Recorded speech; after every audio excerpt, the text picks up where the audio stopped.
The way I really wanted the exhibition to be designed was a way that you really saw the images of the people rather than the information.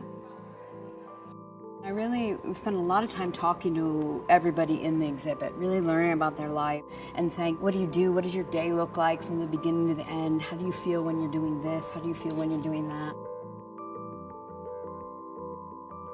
Lucy is Jordan Davis's mother, the young man who was killed in Florida. And she says that sometimes your work finds you, you don't find it.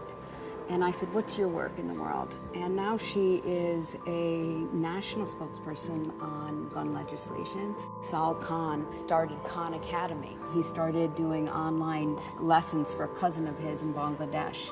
And then he thought, oh my God, what if I created open source education? And Cabria became a policeman because her father was actually murdered. It's really about capturing the emotion of somebody and really understanding who they are rather than just their circumstances. Right now I'm just doing like a day porter job, and before I was a mustard worker. But I always wanted to put my complete self into those jobs, be the best like worker there. Work is the thread that we all have in common.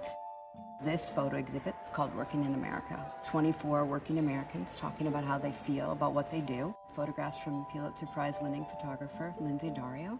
The radio series with the original field interviews from Studs Terkel, and an online opportunity for people to actually add their own working stories.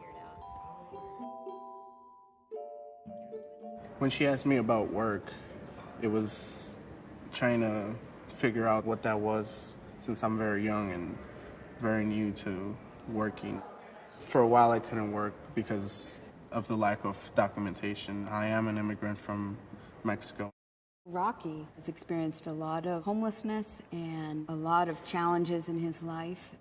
I really wanted to show him in his own apartment that idea that he has a physical place that is his and he is on the lease.